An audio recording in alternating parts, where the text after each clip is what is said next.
Imagine a silence so profound it wakes you up. It isn't the silence of nature, it is the sudden, jarring absence of the hum that underpins modern civilization. The refrigerator stops buzzing, the streetlights vanish. The ambient glow of the city dissolves into an ancient, heavy darkness. For decades, we have treated electricity as a constant, a guarantee like gravity or air. We flip a switch, and the universe provides. But data suggests that the era of infinite, on demand energy is rapidly drawing to a close. We are approaching a systemic cliff edge, and the year the math stops working is 2026. What we are witnessing right now isn't a series of isolated accidents.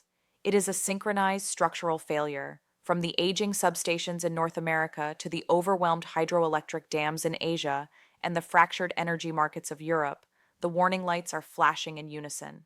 The headlines you see, rolling blackouts in major economies, sudden spikes in utility costs, warnings from grid operators, are not anomalies. They are symptoms of a grid that was built for the 20th century, trying to survive the demands of the 21st. Here's the intrigue that most economic reports bury. We are currently electrifying the global economy at a pace that physically outstrips our ability to transmit power. We are pushing electric vehicles, heat pumps, and massive AI data centers onto a grid infrastructure that hasn't seen a major structural overhaul since the Cold War. It is the equivalent of trying to stream a 4K movie over a dial-up internet connection from 1998. The bandwidth simply does not exist. This brings us to a terrifying behavioral reality. Modern society is psychologically ill-equipped for intermittency. Our entire economic system, banking, logistics, communication, healthcare, relies on 99.99% uptime. When that reliability drops to even 95%, the complex systems we rely on don't just slow down, they shatter. We aren't just talking about not being able to charge your car. We are talking about supply chains freezing because automated warehouses go dark. We are talking about the erosion of the basic contract between the citizen and the state, the promise of stability. The grid is the world's largest machine. It is a delicate balance of supply and demand that must be equalized every single second of every single day. If demand exceeds supply, even for a millisecond, the physics of the grid dictates a collapse to protect the hardware. And right now, the margin for error has evaporated. We are running the world's engine in the red zone, and the needle is stuck. But while the physical grid is the visible problem, the real reason for the coming chaos is buried much deeper, in a market mechanism that has quietly broken without anyone noticing. If you ask a politician why the power is flickering, they will talk about fuel, natural gas prices, coal shipments, or wind speeds. They are answering the wrong question. The crisis of 2026 is not about generating power, it is about moving it. We are facing a physical bottleneck in the hardware of reality itself. This is the transformer gap, and it is the single most critical supply chain crisis that nobody is discussing on the evening news. Here is the hidden mechanic. The high-voltage transformers that act as the heart of any electrical substation are massive, custom-built beasts of engineering. 5 years ago, if a utility company needed to replace one, it took 6 months. Today, the wait time is up to 4 years. The manufacturers, mostly concentrated in a handful of specialized industrial hubs, are booked solid until the end of the decade. We have run out of the physical ability to expand the grid right at the moment demand is going vertical. Economically, this creates a violent scarcity model. When you combine the aggressive push for net zero targets with the explosive energy hunger of artificial intelligence, you create a bidding war for capacity.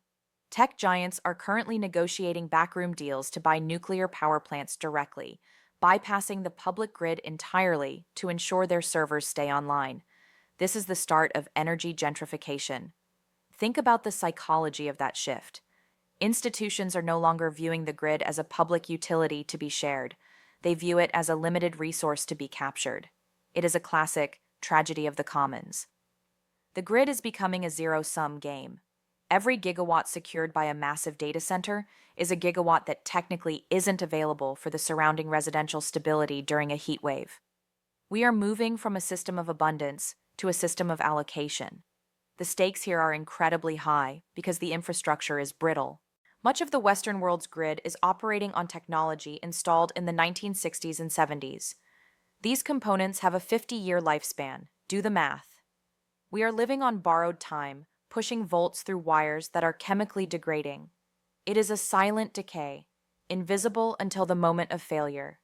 But here is the part nobody expected, the twist that turns this from a maintenance issue into a crisis. The financial markets have not priced in the cost of replacing this infrastructure. The capital expenditure required is in the trillions, and utility models prevent them from raising rates fast enough to pay for it. The system is insolvent, and the physics is about to call the debt due. When that reliability drops to even 95%, the complex systems we rely on don't just slow down, they shatter. We aren't just talking about not being able to charge your car. We are talking about supply chains freezing because automated warehouses go dark. We are talking about the erosion of the basic contract between the citizen and the state, the promise of stability. The grid is the world's largest machine. It is a delicate balance of supply and demand that must be equalized every single second of every single day. If demand exceeds supply, even for a millisecond, the physics of the grid dictates a collapse to protect the hardware. And right now, the margin for error has evaporated. We are running the world's engine in the red zone, and the needle is stuck. But while the physical grid is the visible problem, the real reason for the coming chaos is buried much deeper, in a market mechanism that has quietly broken without anyone noticing. When domestic systems fail, nations look outward. We are entering a new era of history where energy sovereignty replaces national security as the primary directive of governments. Just as the 20th century was defined by the scramble for oil, the late 2020s will be defined by the scramble for voltage stability. But the map of power has changed, and the alliances we rely on are fracturing under the load. The historical parallels are screaming at us if we choose to listen. In the 1970s, an energy shock reordered the global economy, causing stagflation and toppling governments. But today, the integration is deeper. If a major economy in Europe or Asia suffers a prolonged grid collapse, it doesn't just stop factories. It halts the digital processing of the global banking system. The contagion is instantaneous. We are seeing countries beginning to resource hoard, banning exports of electricity to neighbors to keep their own lights on. This brings us to the behavioral economics of power structures. Other markets, specifically in the emerging world, are pivoting faster.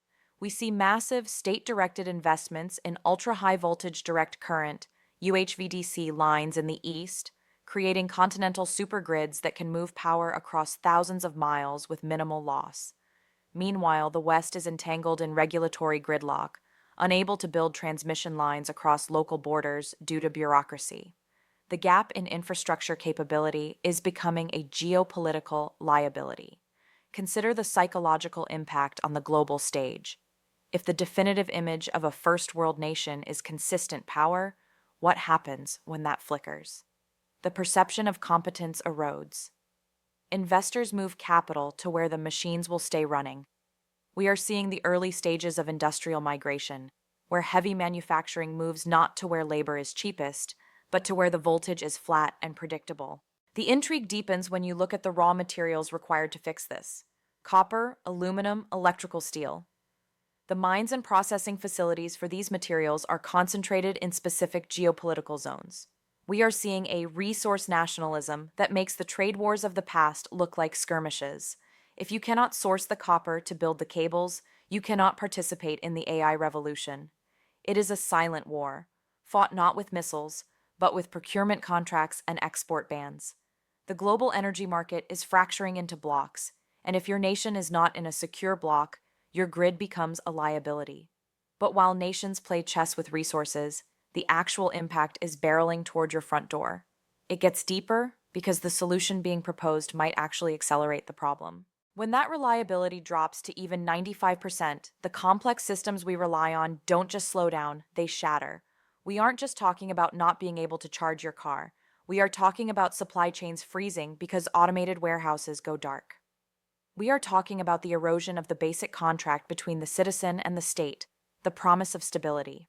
The grid is the world's largest machine. It is a delicate balance of supply and demand that must be equalized every single second of every single day.